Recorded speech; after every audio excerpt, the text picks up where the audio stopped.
नमस्कार।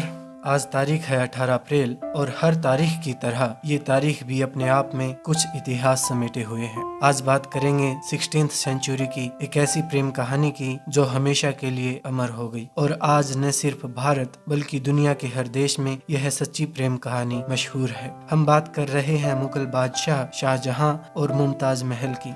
ठीक 410 साल पहले आज ही के दिन यानी 18 अप्रैल 1612 को मुगल बादशाह और मुमताज महल का प्रेम विवाह हुआ था। इसके पीछे की कहानी बड़ी दिलचस्प है। 14 साल का मुगल शहजादा खुर्रम आगरा किले के मीना बाजार में अपने दोस्तों के साथ टहल रहा था। तभी उसे एक लड़की दिखाई दी। वो एक स्टॉल पर कांच के मोतियों की माला बना रही थी। शहजादे खुर्रम की नजर पड़ी और देखता ही रह गया। लव एट फर्स्ट साइट का मामला था। खूबसूरती ऐसी कि सीधा दिल पर वार हुआ। शहजादे खुर्रम को मियां पहली नजर में प्यार हुआ। शहजादा मजनू बना हुआ घूम रहा था। जैसे तैसे पता किया तो पता चला कि जिस लड़की पर दिल आया है वो उसकी माँ यानी बेगम नूर जहां की कोई रिश्तेदार है और नाम है अर्जुमंद बानो। शहजादा खुर्रम अपने पिता बादशाह जहांगीर के पास गया और सारी कहानी बता दी। जहांगीर ने अपने बेटे का विरोध नहीं किया क्योंकि जहांगीर एक टाइम पर खुद शहजादा सलीम बनकर नूरजहां के प्रेम में मारा मारा फिरता था और उसकी लव स्टोरी में सबसे बड़ा विलेन कोई और नहीं बल्कि उसका अपना पिता बादशाह अकबर था।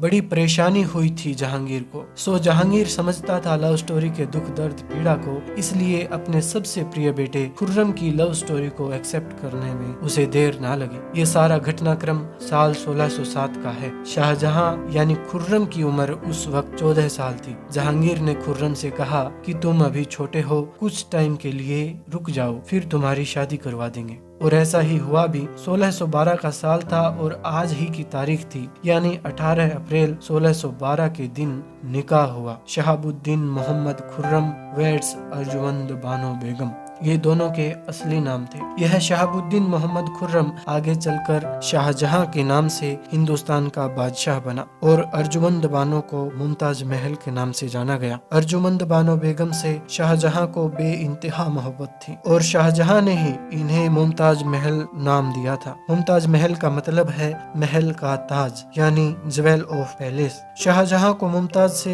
इतना लगाव था कि वह उसे एक भी पल अकेला नहीं छोड़ना चाहते थे। वो दरबार में जाते तो भी मुमताज को साथ में लेकर जाते। दरबार से कोई फरमान निकलता तो शाहजहां मुमताज से राय मशवरा किया करते थे। मुमताज का राज कार्य में हस्तक्षेप होने लगा था। यहाँ तक कि युद्ध भूमि में और विदेशी दौरों पर भी शाहजहां मुमताज को अपने साथ रखा करता था। कहा जाता है कि ये दोनों प्रेमी पंछी एक पल के लिए भी एक दूसरे से अलग नहीं रहते थे और जब अलग हुए तो ऐसे कि फिर कभी न मिल सके। 17 जून 1631 को अपनी 14वीं संतान को जन्म देते वक्त बेगम मुमताज महल की मौत हो गई।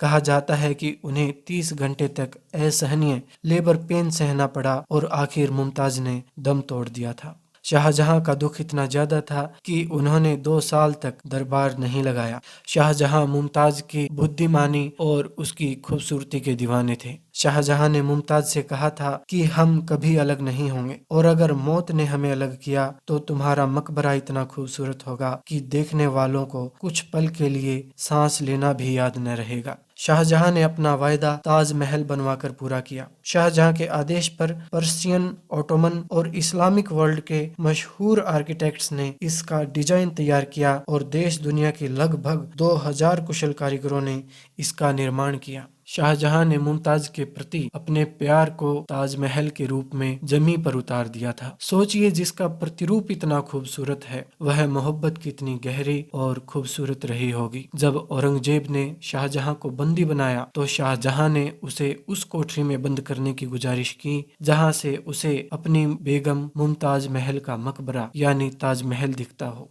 औरंगजेब ने ऐसा ही किया। यह वो कोठरी है जहां औरंगजेब ने अपने पिता शाहजहां को कैद में रखा था। इसके रोशनदान से ताजमहल सामने दिखाई देता है। शाहजहां 10 साल तक कैद में रहा और 10 साल की लंबी कैद का अंत शाहजहां की मौत के साथ हुआ। इसी कोठरी में दुनिया के सबसे महान प्रेमियों में से एक शाहजहां ने अपनी आखिरी सांस ली थी। संभव है कि जब उसने आखिरी सांस ली होगी तब भी वह ताजमहल को देख रहा होगा और उसके जहन में मुमताज महल की यादें तैर रही होंगी। मौत के बाद शाहजहां को भी ताजमहल में मुमताज की कब्र के साथ बगल में दफन कर दिया गया। मुमताज बेगम की मौत से बिछड़े इन दो प्रेमियों को शाहजहां की मौत ने फिर से एक कर दिया था। तब से लेकर आज तक ये सो रहे हैं एक लंबी नींद और 4 सदियों से ताजमहल इनकी अनोखी प्रेम गाथा का गवाह बना हुआ है।